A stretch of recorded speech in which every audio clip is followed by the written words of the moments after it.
चौराहे पर लटक रही पाकिस्तान की ये वो इज्जत है जिसे उतारकर अफगानिस्तान के सैनिक अपने साथ ले गए और जीत के सबूत के तौर पर अपने मुल्क के लोगों को दिखा रहे हैं।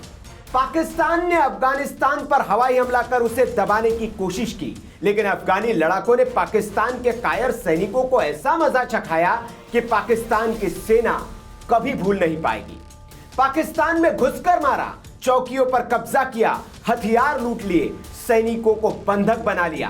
कई सैनिकों ने सरेंडर कर दिया। जिन्होंने सरेंडर किया, अफगानी लड़ाकों ने उन पाकिस्तानी कायरों की पैंट उतार ली ताकि अपने मुल्क में पाकिस्तान की इज्जत को वो चौराहे पर नीलाम कर सके और दुनिया को ये बता सके कि पाकिस्तान की फौज में कितना दम है। देख लो, एक अफगानी लड़ाके उनकी पैंट उतार कर ले गए। जो पाकिस्तानी अपनी पैंट नहीं बचा सकते, वो अपने देश को क्या बचा पाएंगे। देखकर हंसी आती है ऐसे मुल्क पर, लेकिन फिर भी तुर्रा ये कि भारत जैसे मुल्क से पंगा लेने का ये ख्वाब देखते हैं और भारत का राफेल उड़ाने की बात करते हैं। लेकिन अब अफगानिस्तान के हौसले और बुलंद हो गए होंगे, क्योंकि उसे पड़ोसी मुल्क भारत का पूरा साथ मिल गया है। जी हां, भारत ने इस झड़प पर अभी जो बयान जारी किया है, उसने पाकिस्तान को अंदर तक हिलाकर रख दिया है। क्या कहा है भारत ने, बताएंगे आगे, लेकिन पहले यह जान लीजिए कि अभी पाकिस्तान और अफगानिस्तान के बीच चल क्या रहा है। तो आपको बता दें कि अफगानिस्तान और पाकिस्तान के रिश्ते लंबे समय से तनावपूर्ण रहे हैं। बीच में भारत पर दबाव बनाने के लिए पाकिस्तान ने कोशिश जरूर की थी कि अफगानिस्तान से अपने रिश्ते सुधार ले, लेकिन हाल के दिनों में यह तनाव एक बार फिर चरम पर है और हिंसक झड़पों में तब्दील हो चुका है। पाकिस्तान ने बीते गुरुवार यानी कि 9 अक्टूबर को अफगान इलाकों पर मिसाइलें दागी थी, जिसके जवाब में अफगानिस्तान की सेना ने शनिवार की रात यानी कि 11 अक्टूबर की रात को पाकिस्तान के बहरामपुर क्षेत्र में पलटवार किया। इस मुठभेड़ में पाकिस्तान के कई सैनिक मारे गए और अफगान बलों ने कुछ चौकियों पर कब्जा कर लिया। अफगान सेना ने कुछ पाकिस्तानी सैनिकों को बंदी भी बनाया। इसके बाद बौखलाए पाकिस्तान ने बुधवार को फिर अफगानिस्तान के स्पिन बोल्डक शहर पर हवाई हमले किए। हमले चमन बॉर्डर क्रॉसिंग के पास हुए, जहां 3 अफगान तालिबान चौकियों को निशाना बनाया गया। इस हमले के बाद दोनों देशों के बीच बॉर्डर पर संघर्ष बढ़ गया है। रॉयटर्स के रिपोर्ट के मुताबिक 6 पाकिस्तानी पैरामिलिट्री सैनिकों को फिर मार गिराया गया है। वहीं न्यूज एजेंसी एपी ने दावा किया है कि अफगान अधिकारियों के मुताबिक उन्होंने 58 पाकिस्तानी सैनिकों को मार गिराया है, जबकि पाकिस्तान 23 सैनिकों के मारे जाने का दावा कर रहा है। यह पूरा विवाद ड्यूरंड रेखा के पास हुआ है, जो दोनों देशों के बीच विवाद का एक प्रमुख कारण है। ड्यूरंड रेखा लगभग 2640 किलोमीटर लंबी सीमा रेखा है, जो 1893 में ब्रिटिश शासन के दौरान बनाई गई थी। पाकिस्तान इसे अंतरराष्ट्रीय सीमा मानता है, लेकिन अफगानिस्तान इसे कबूल नहीं करता। अफगान पक्ष का मानना है कि यह सीमा पश्तून इलाकों को कृत्रिम रूप से अलग करती है। यही वजह है कि इस क्षेत्र में बार बार संघर्ष और गोलीबारी की घटनाएं होती रहती है। अब आते हैं इन हिंसक झड़पों पर भारत के रुख पर।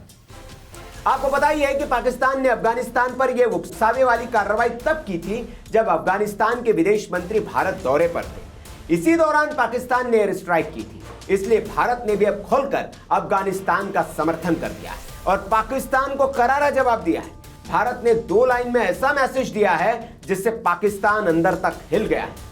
भारत ने स्पष्ट करते हुए कहा है कि पाकिस्तान आतंकवाद को प्रायोजित करने और अपनी आंतरिक विफलताओं के लिए पड़ोसियों को दोषी ठहराने का उसका इतिहास रहा है। विदेश मंत्रालय के प्रवक्ता ने इस पर बयान जारी करते हुए कहा, 3 बातें स्पष्ट है। पहली, पाकिस्तान आतंकवादी संगठनों को पनाह देता है और आतंकवादी गतिविधियों को प्रायोजित करता है। दूसरी, कि अपनी आंतरिक विफलताओं के लिए अपने पड़ोसियों को दोष देना पाकिस्तान की पुरानी आदत रही है। और तीसरी, पाकिस्तान इस बात से नाराज है कि अफगानिस्तान उसके अपने क्षेत्रों पर संप्रभुता का प्रयोग कर रहा है। विदेश मंत्रालय के प्रवक्ता रणधीर जायसवाल ने आगे कहा, भारत अफगानिस्तान पाकिस्तान संघर्ष से उत्पन्न स्थिति पर कड़ी नजर रख रहा है और आगे उन्होंने यह भी साफ किया कि स्थिति पाकिस्तान की कार्रवाइयों के कारण उत्पन्न हुई है। जायसवाल ने कहा कि भारत अफगानिस्तान की संप्रभुता, क्षेत्रीय अखंडता और स्वतंत्रता के लिए पूरी तरह प्रतिबद्ध है। विदेश मंत्रालय ने 3 ऐसी बातें बताई जिसे सुनकर पाकिस्तान पूरी तरह से बौखला सकता है।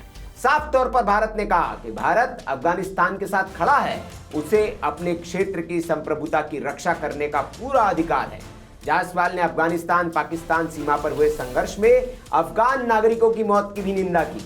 बता दें कि इस घटनाक्रम के बाद से भारत पूरी तरह से एक्टिव हो गया है। जाहिर है कि भारत का साथ मिलते ही अफगानिस्तान के हौसले और बुलंद हो गए होंगे और पाकिस्तान जो हर मोर्चे पर पिट रहा है, भारत के साथ से और दबा हुआ महसूस करेगा, क्योंकि पाकिस्तान अपने ही कुकर्मों की वजह से चारों ओर से घिर चुका है। बलूचिस्तान में अलग विद्रोह चल रहा है, इधर टीटीपी ने अलग परेशान कर रखा है, अफगानिस्तान की ओर से तालिबान उसे अलग परेशान कर रहा है। तो हर मोर्चे पर जो है वो पाकिस्तान इस वक्त घिरा हुआ है। पीओके में जबरदस्त आंदोलन छिड़ा हुआ है और हर जगह से पाकिस्तानी सेना को पिटना पड़ रहा है। पाकिस्तानी सैनिक पिटकर भाग रहे हैं, पिटकर लौट रहे हैं और अब तो उनकी वर्दियां उतार कर चौक चौराहों पर उन्हें बेइज्जत किया जा रहा है। यह देखकर पाकिस्तानियों को शर्म आ रही होगी कि उनके सैनिकों की वर्दियां किसी मुल्क के चौराहे पर टांगी जा रही है। लेकिन सच यही है, पाकिस्तानियों को स्वीकार करना चाहिए। भारत ने जब ऑपरेशन सिंदूर किया था उस वक्त पाकिस्तान के क्या हाल हुई ये दुनिया ने देखा, लेकिन इसके बावजूद पाकिस्तान झूठ और सोशल मीडिया पर एआई के बनाए हुए वीडियो से भारत पर जीत हासिल करने का दावा कर रहा था। लेकिन अफगानिस्तान में लहरा रही पाकिस्तानी सैनिक की ये पैंट बता रही है कि पाकिस्तान की सेना में कितना दम है और भारत ने इनका क्या हाल किया होगा। आपको ये खबर कैसी लगी कमेंट करके हमें जरूर बताएं। वीडियो अच्छा लगा हो तो लाइक करें, शेयर करें और इतना शेयर करें कि पाकिस्तान के हर नागरिक तक ये पहुंच जाए और उन्हें पता चले कि उनकी सेना में कितना दम है कि उनकी पैंट उतार कर एक मुल्क अपने यहाँ के चौराहे पर लहरा रहा है और बता रहा है कि पाकिस्तानी सेना में इतना दम है। आप देखते रहिए वीके न्यूज। जय हिंद। वीके न्यूज, राष्ट्र के नाम।